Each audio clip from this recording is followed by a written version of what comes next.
पुरुषोत्तम श्री हरि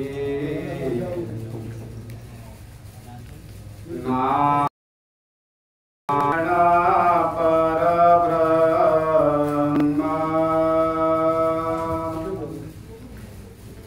प्रगट भये श्री कृष्ण प्रभु परस्थापन धर्म करजोड़ी सिर नामिके बंधु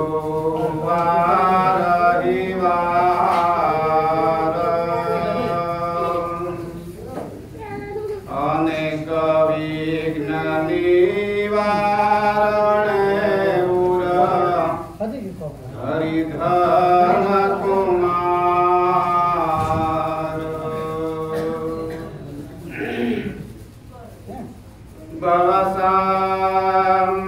भवसाम्भववेति वेदना सुख संपत्तरुणानिकेतनम् व्रतदान तपक्रियाफलम्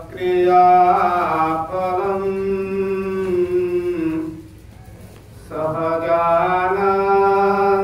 गुरुं भजे सदा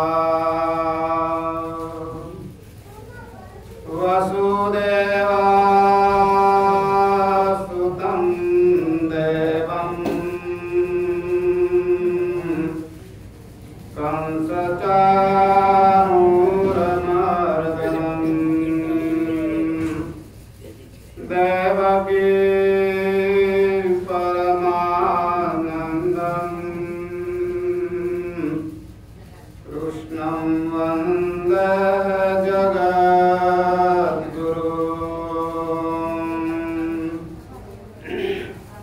ॐ श्री सर्वावतारिणे श्री स्वामिनारायणाय नमो नमः। ॐ श्री हरे कृष्णाय घनश्यामाय वासुदेवाय नीलकण्ठाय नमो नमः। बोलो श्री स्वामिनारायण भगवान की जय।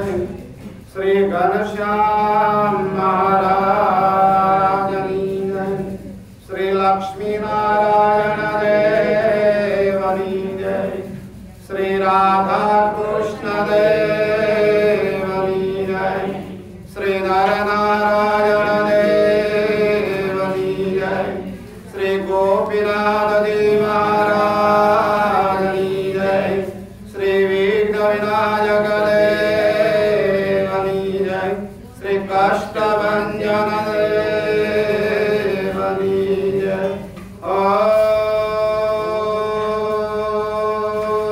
ओम नमः पार्वती पतये हर हर महादेव।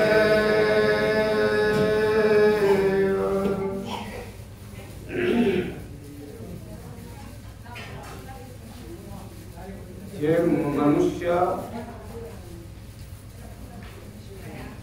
નિરોગી હોય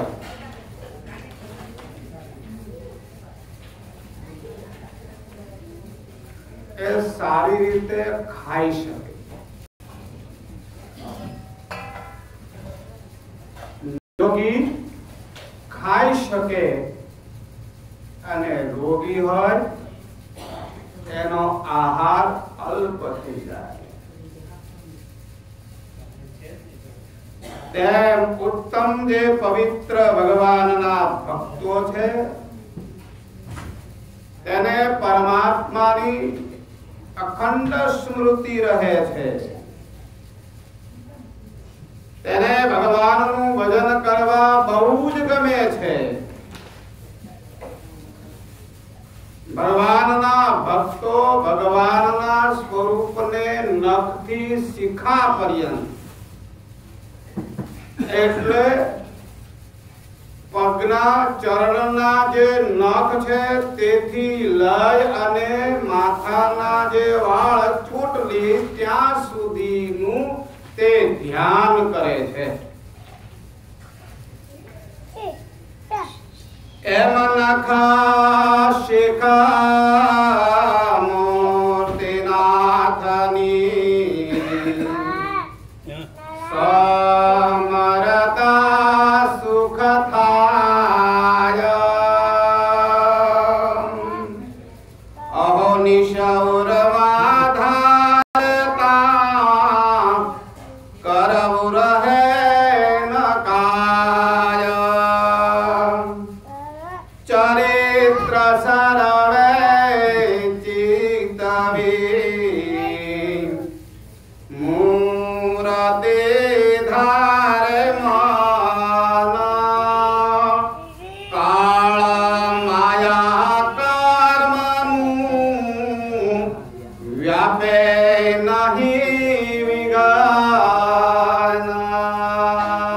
કેટલી સરસ મજાની વાત સદગુરુ નિષ્કુળાનંદ સ્વામીએ કરી છે કે જેનું મન ભગવાનના ચરિત્રોની અંદર જોડાઈ ગયું છે, જે ભગવાનના ચરિત્રોમાં મસ્ત રહે છે, એને કર કર્મ ને માયાનો ભય રહેતો નથી, તે વિઘ્ન કરી શકતા નથી. ચંચળ મનને જગતની વસ્તુઓમાંથી પાછું વાળવાનું જો કોઈ સાધન સર્વોત્તમ હોય તો તે સાધના છે નવધા ભક્તિ.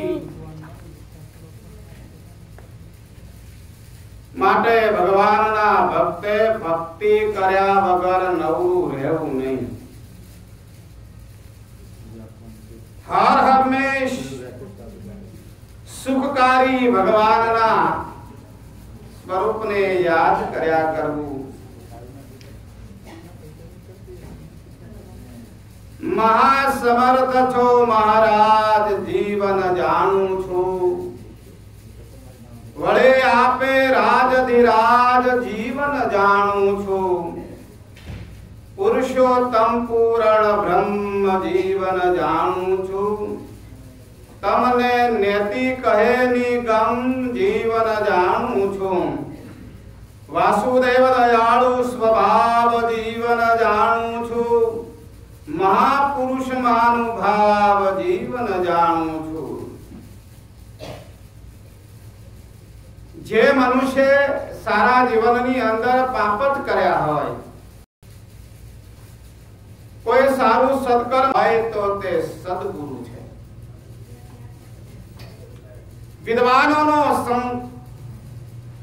વિદ્વાનોનો યોગ સદગુરુની પ્રાપ્તિ, ગુરુમાં પૂજ્ય ભાવ તેજ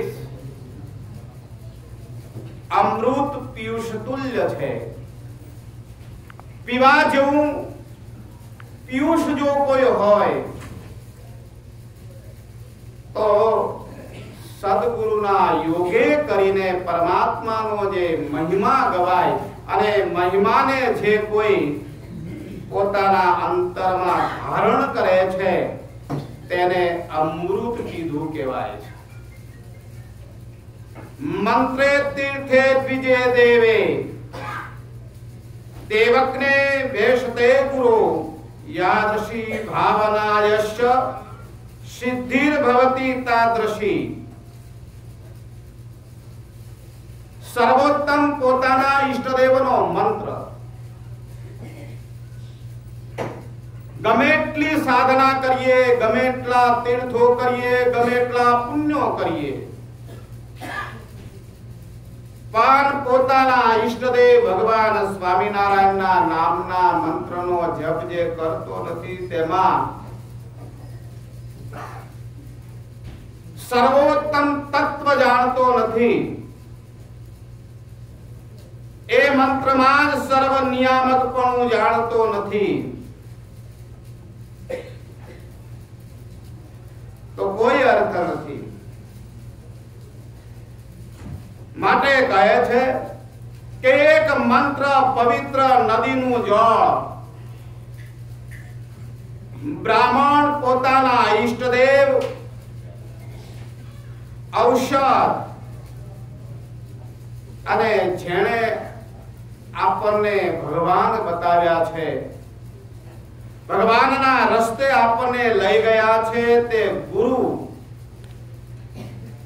આ તમામની ઉપર જીવી જીવી શ્રદ્ધા હોય, જીવો જીવો ભાવ હોય, પવિત્ર નદીનું જળ અને ઘરમાં નળમાં આવતું પાણી એ બધું સરખું દેખાય છે. ગુરુ પર મનુષ્ય જેવા જ હોય છે, એને કઈ શિંગડા હોતા નથી ભાઈ, એનું કઈ આકૃતિ બીજી હોતી નથી. એ મનુષ્ય જે છે તે જ સદગુરુ છે. એ જે સદગુરુનું તત્વ જેને પ્રાપ્ત કર્યું છે, એવા જે સદગુરુ, તેમાં જેને જેવી શ્રદ્ધા હોય તેને તેવું ફળ મળે છે. માટે કીધું શ્રદ્ધા મનનું સામર્થ્ય છે. ગુરુમાં શ્રદ્ધા રાખવી અને શ્રદ્ધાએ કરીને યશ કીર્તિ વગેરે પ્રાપ્ત થાય છે. માટે શાસ્ત્રો એમ કહે છે કે ગુરુના જે વચનો છે તે કેવળ કાનથી નહીં પરંતુ મનની ગહરાઈથી, મનના પરમ તત્વથી અત્યંત ઊંડા ઉતરીને સાંભળવું, તેમના વચનને હૃદયની અંદર ઉતારવું. આ પ્રમાણે જે કોઈ હૃદયની અંદર ઉતારીને તેનું આચરણ કરે છે તો સમજવું કે તેને ગુરુનું તત્વ પ્રાપ્ત થાય છે.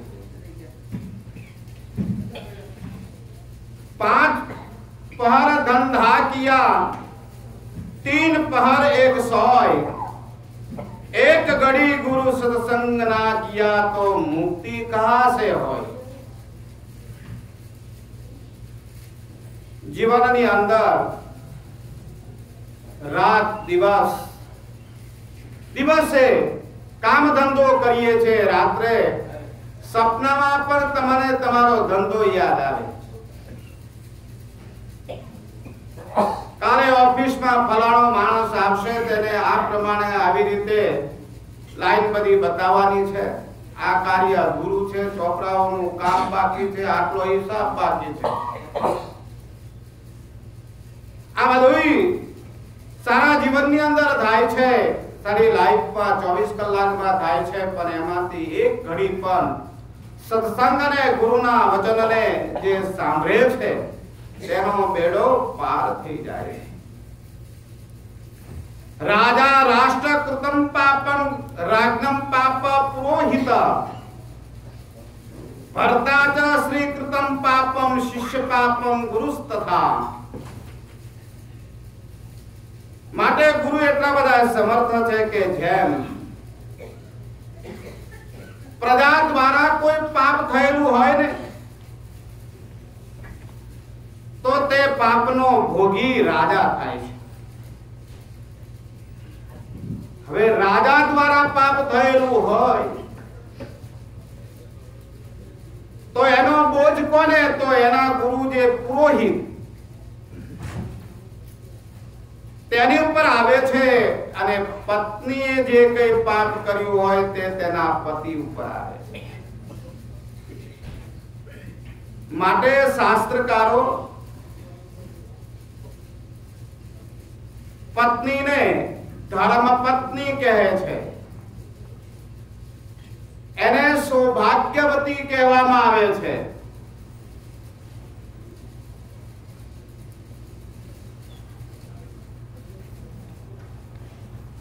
અને પુરુષને પતિ કહેવાય છે, માલિક. એને સૌભાગ્યવતો કીધો કોઈ શાસ્ત્રો. સ્ત્રીને સૌભાગ્યવતી કીધી. તમારી પત્નીને શાસ્ત્રકારો ધર્મપત્ની કહે છે, તે ધર્મનું રક્ષણ કરનાર છે. એની પવિત્રતાએ કરીને લક્ષ્મી ને નારાયણ નો વાસ થાય છે ઘરમાં.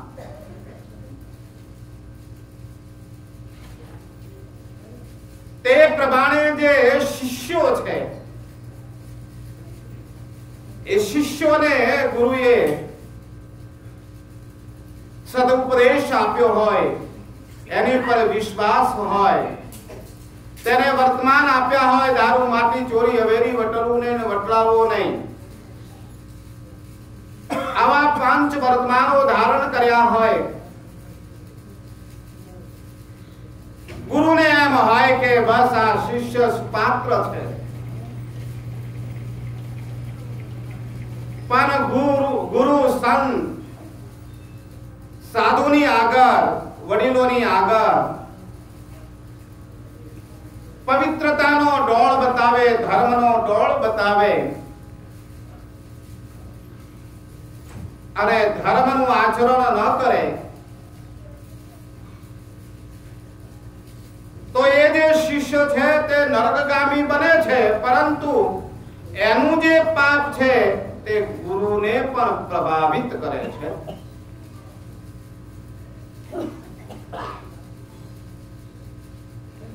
સદગુરુ રામાનંદ સ્વામી એ ઉદ્ધવાવતાર કહેવાય. આ ઉદ્ધવાવતાર રામાનંદ સ્વામી અયોધ્યાના વતની રામ સર્વા હતા. ગુરુની શોધમાં ફરતા ફરતા ગોપનાથ આવે છે ને ગોપનાથમાં આત્માનંદ સ્વામી અને તેના શિષ્ય ગોપાલ સ્વામી કરીને હતા, એમના શિષ્ય થાય છે. કેમ કે કૃષ્ણ દર્શન કરવું હતું, પરમાત્માનું દર્શન કરવું હતું, પરમાત્માનું મિલન કરવું હતું.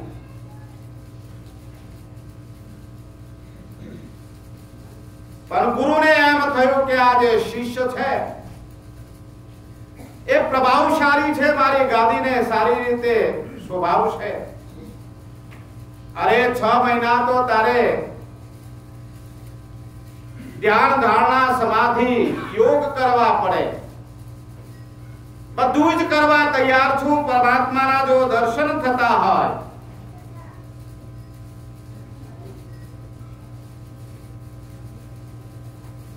ગુરુ દીક્ષા આપે છે, તમામ સાધનાને સાધે છે, પરંતુ એન્ડમાં સ્વામી એમ કહે છે કે પ્રભુ દર્શન તો કહે છે સામે બેસી જા. મનમાં એમ વિચાર્યું કે આટલા વખત સુધી મારી સાથે છે, હવે એનું મન પરિવર્તન થઈ ગયું હશે. પ્રકાશનું દર્શન થાય છે, પરમાત્માનું દર્શન થતું નથી, આત્મદર્શન સુધી ગયા. સમાધિમાંથી બહાર આવે છે. રામાનંદ સ્વામી કહે છે કે મને પરમાત્માના દર્શન થયા નથી. ત્યારે આત્માનંદ સ્વામી એમ કહે છે કે આત્મા શું, પરમાત્મા, આપણે જે આત્મા છીએ તે જ પરમાત્મા છે. તારી સાધના પૂરી થઈ, તું જ સ્વયં પરમાત્મા છું. ખૂબ રોયા છે. તમામ દીક્ષા મંત્ર કંઠી જનોઈ કાઢીને આપી દે છે અને તેનો ત્યાગ કરી દીધો છે. સ્વામિનારાયણ ભગવાન પણ શિક્ષાપત્રીમાં કહે છે કૃષ્ણ કૃષ્ણાવતારાણામ ખંડનમ યત્ર યુક્તિભી. ભગવાનને ભગવાનના અવતારોનું યુક્તિ વડે કરીને ખંડન કરેલું હોય તો એવા જે શાસ્ત્રો ને એવાના અમુક તકી કથા વાર્તા પણ ન સાંભળવી, તેનો ત્યાગ કરી દેવો. ભગવાન શ્રી હરિના જે ગુરુ થવાના છે એવા રામાનંદ સ્વામીએ એનો ત્યાગ કરી દીધો છે. નિમિક્ષારણ્ય ફરતા ફરતા શ્રીરંગ ક્ષેત્રમાં સાઉથમાં જાય છે. રામાનુજાચાર્યજીના દર્શન કરે છે, કાવેરીમાં સ્નાન કરે છે. રામાનુજાચાર્યજીએ તેમને દર્શન દીધા છે. રામાનુજાચાર્ય જ એક એવા મહાન આચાર્ય છે કે આ વિશ્વની અંદર પરમાત્મા શ્રી હરિની શુદ્ધ સાત્વિક અને સાકાર ઉપાસના તેમને પ્રવૃત્તિ આપી છે અને અનેક જે આચાર્યો થયા એ તમામ આચાર્યો એ તમામે રામાનુજાચાર્યના સિદ્ધાંતને ગ્રહણ કર્યો છે. કઈ ને કઈ પ્રકારથી રામાનુજાચાર્યનો જે મત છે તેને સ્વીકાર્યો છે. માટે બધાય ધર્મો આજે ટક્યા છે. હિન્દુ સનાતન ધર્મની અંદર મધવાચાર્ય, શંકરાચાર્યજી વગેરે તો થયા, પરંતુ આપણે ઇતર વાત કરીએ, ક્રિશ્ચનો એ સાકાર ઉપાસક નથી, પરંતુ ઈસુ ખ્રિસ્તની મૂર્તિ તો રાખે છે. મુસ્લિમ એ પરમાત્માને નથી માનતા, પરંતુ ગોખલામાં અલ્લાહને માને છે. મૂર્તિ નથી રાખતા, પરંતુ નામ વડે કરીને અલ્લાહ આમ કરીને પોકારે છે. પોકારવું, બોલાવવું, સ્તુતિ કરવી, નમાજ પડવી, પ્રાર્થના કરવી, આ જે કાર્ય કરવું તે કોકને કોઈ મહાતત્વને ઉદ્દેશીને કરવામાં આવે છે. આ વાત થઈ એટલે ત્યાં સાકારવાદ આવ્યો. માટે રામાનુજાચાર્યજી પાસેથી દીક્ષા ગ્રહણ કરે છે. કથા ખૂબ જ લાંબી છે.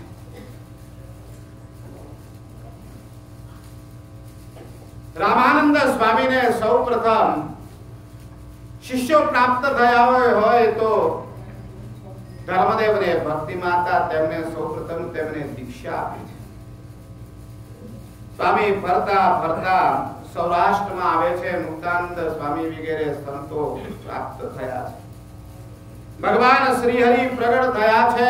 વનવિચરણ કરતા કરતા લોજમાં પધાર્યા છે. પીપલાણામાં ભગવાન સ્વામિનારાયણની પ્રાપ્તિ રામાનંદ સ્વામીને થઈ છે અને રામાનંદ સ્વામીની પ્રાપ્તિ ભગવાન શ્રી હરિને થઈ છે. જેતપુરમાં ગાદીની સ્થાપના કરવામાં આવે છે. ભગવાન સહજાનંદ સ્વામીનો પટ્ટાભિષેક કરે છે અને આ જગતમાં સદગુરુ, સર્વના નિયંતા ભગવાન જે કંઈ આપણે કહીએ છીએ તે સ્વામિનારાયણ ભગવાન છે. અને સ્વામિનારાયણ ભગવાને આચાર્ય પદની સ્થાપના કરી છે. સાધુ સંતો તમને કંઠી પહેરાવે, વર્તમાન આપે, ભગવાનનો ઉપદેશ આપે, તે ઉપદેશ ગુરુ છે. પરંતુ દીક્ષા ગુરુ તે આચાર્ય મહારાજ છે. આચાર્ય મહારાજ શ્રીના ધર્મપત્ની જે માતુશ્રી આપણા કહેવાય, તે બહેનોને ધર્મોપદેશ આપે, મંત્રોપદેશ આપે, ભગવાનનો માર્ગ બતાવે. માટે આચાર્ય પદની સ્થાપના અને જે આ ગુરુની સ્થાપના કરી છે એવી સમસ્ત ભૂમંડળની અંદર આવા આચાર્ય અને આવા ધર્મયુક્ત આચાર્યોની સ્થાપના વડતાલ અને અમદાવાદમાં જે કરી એવી વિશ્વની અંદર કરેલી નથી કોઈએ. મોક્ષનો માર્ગ અને મોક્ષની જે પરમિટ આપનારા આપણા આચાર્ય મહારાજ છે, તેમની પાસે ગુરુ મંત્ર લેવો જોઈએ. અત્યારે હાલ આપણા આચાર્ય મહારાજ રાકેશ પ્રસાદજી મહારાજ છે. સ્વામિનારાયણ ભગવાનને પરંપરા સ્વામિનારાયણ ભગવાને આ સત્સંગને વિશેષ સંસ્થાપિત કરી છે. અષાઢ પૂર્ણિમા એટલે આજે ગુરુ પૂર્ણિમા કહેવાય છે, વ્યાસ પૂર્ણિમા કહેવાય છે.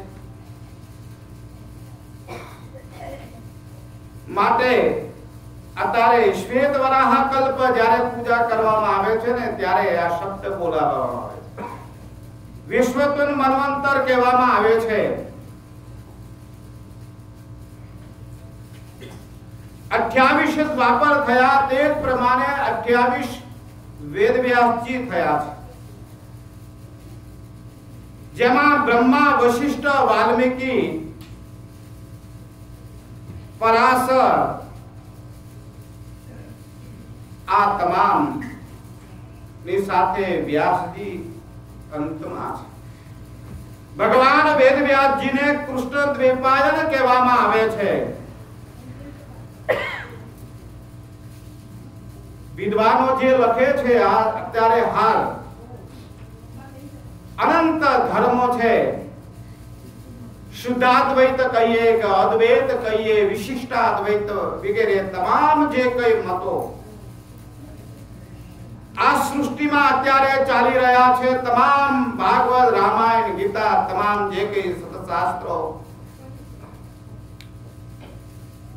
આ તમામનું જો કોઈ રહસ્ય હોય તો ભગવાન વેદવ્યાસજી છે। અને વેદવ્યાસજીનું જે જ્ઞાન છે એ જ ઇતર ધર્મ શાસ્ત્રો એની અંદર છે। માટે આપણે ઉશિષ્ટ કહીએ ને, જમતા બચેલું, ભગવાનને ધરાવીને પ્રાપ્ત કરેલો પ્રસાદ, એ પ્રમાણે વેદવ્યાસજીનું ઉશિષ્ટ છે। વ્યાસોશિષ્ટ જગત સર્વ કૃષ્ણ દ્વૈપાયન વ્યાસ વિધિ નારાયણ પ્રભુ, વિષ્ણુ પુરાણની અંદર એમ કીધું। આજે ભગવાન વેદવ્યાસજી તે નારદજીના શિષ્ય છે। નારદજીના 4 શિષ્યો છે, એમાં 2 બાળકો છે અને 2 વૃદ્ધો છે। ધ્રુવ અને પ્રહલાદ તે બાળકો છે, વાલ્મીકીજી અને વેદવ્યાસજી તે વૃદ્ધો છે। આમને ધર્મોપદેશ આપ્યો હોય તો નારદજીએ આપ્યો છે। ભગવાન વેદવ્યાસજીએ તત્વજ્ઞાનની સ્થાપના કરી છે। આમ તો 100 કરોડ શ્લોકનું એક મહાપુરાણ લોક સ્રષ્ટા બ્રહ્મા તેમના મુખથી પ્રગટ થયું હતું।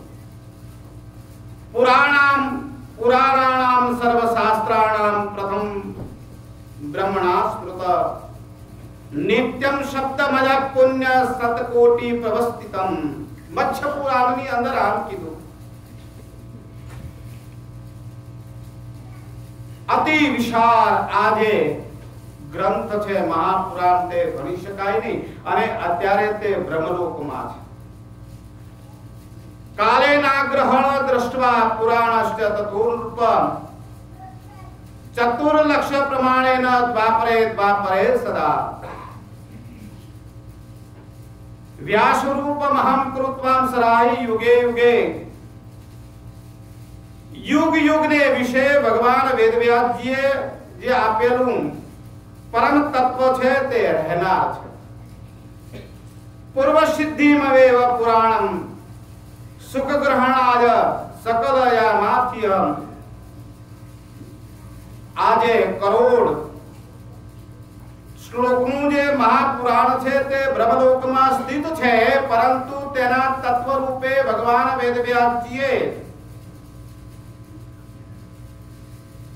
મનમાં વિચાર કર્યો કે આ જે વેદ તત્વ, જે મહાતત્વ છે, તેને અત્યારના દ્વાપર અને કલયુગની સંધિમાં રહેલા જે મનુષ્યો, દ્વાપર અને કલયુગની સંધિમાં ભગવાન વેદવ્યાસજી થયા છે, તેમને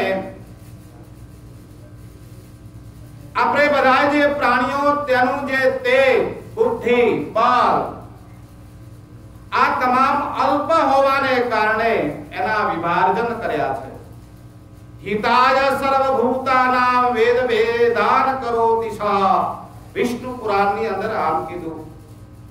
તેમણે મહાભારતની રચના કરી, પાંતંજલ યોગની, યોગ દર્શનની સ્થાપના કરી।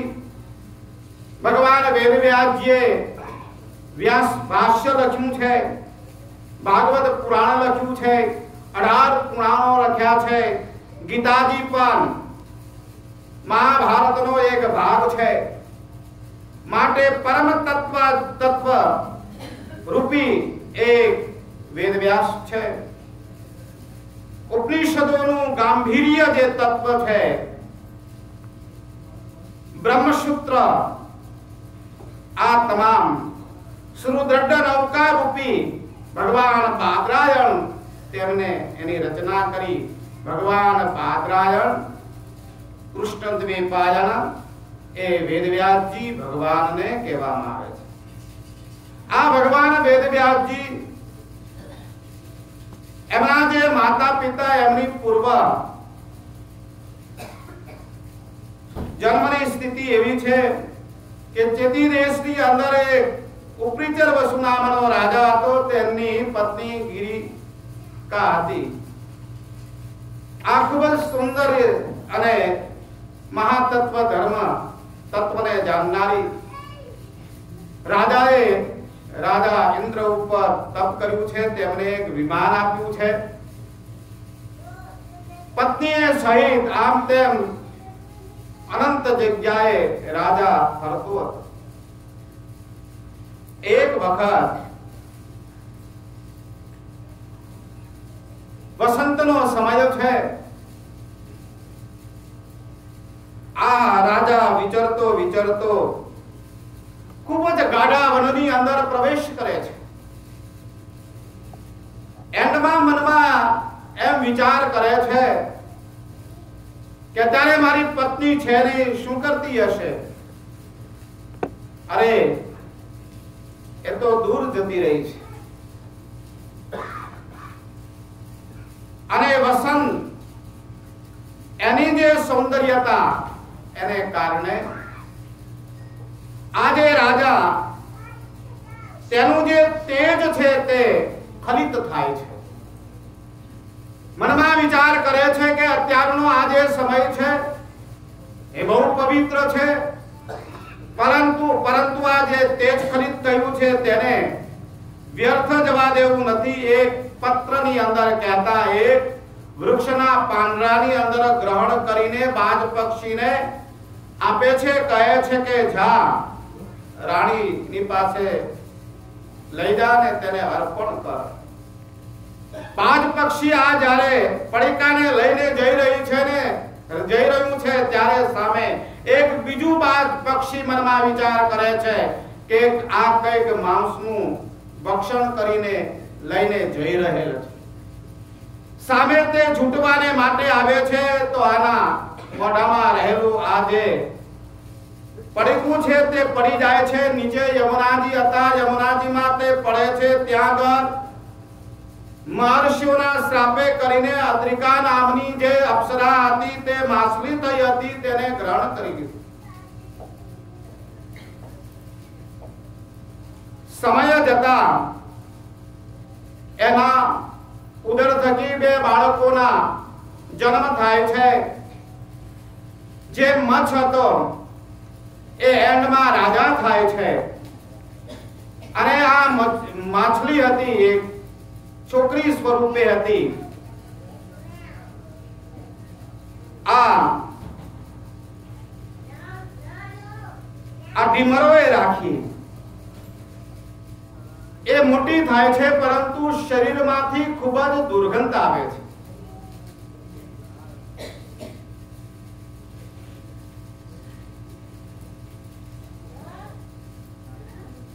જેનું નામ છે સદરૂપા. કાળી હતી, કદરૂપી હતી, શરીરમાંથી દુર્ગંધ આવતી હતી. ધીમે ધીમે મોટી થાય છે. એક વખત પરાશર ઋષિ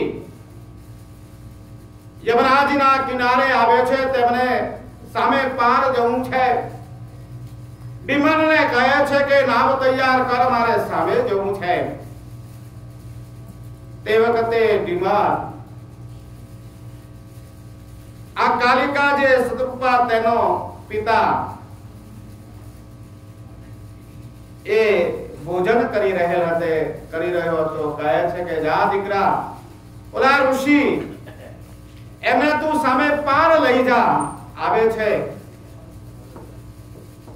નાવમાં બેસાડે છે નાવ ચાલુ કરે છે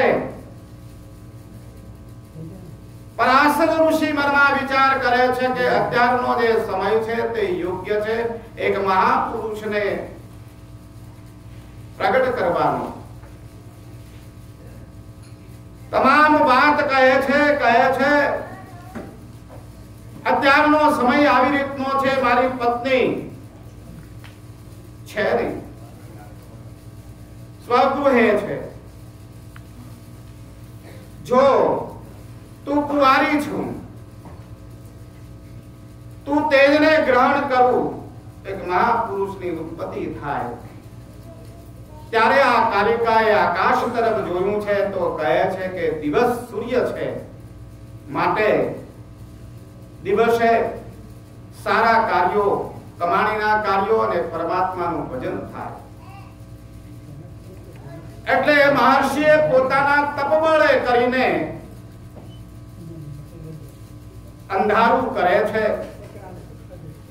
અને આ કાલિકાએ પરાશર ઋષિના તેજને ગ્રહણ કર્યું છે અને એના થકી ભગવાન વેદવ્યાસજીનો જન્મ થયો છે કથા ખૂબ જ સરસ છે લાંબી છે ઐતિહાસિક છે કહેવાનું તાત્પર્ય તો તે છે કે ભગવાન વેદવ્યાસજી પણ શ્યામ હતા આખા શરીરે ખૂબ જ વાળ હતા પરમ તત્વ સ્વરૂપે છે આજના દિવસે તેમનું પ્રાગટ્ય થયેલું છે માટે વેદ વ્યાસ પૂર્ણિમા કહેવાય છે ગુરુ પૂર્ણિમા કહેવાય છે નૈમિષારણ્યના ક્ષેત્રની અંદર 88,000 ઋષિ મુનિઓએ આજના દિવસે ભગવાન વેદવ્યાસજીનું પૂજન કર્યું છે માટે આપણા સદગુરુઓ નંદ પંક્તિના સંતો એને આજના દિવસે સંભાળીએ આપણી પરંપરામાં ભગવાન સ્વામિનારાયણ રામાનંદ સ્વામી રઘુવીરજી મહારાજથી લઈને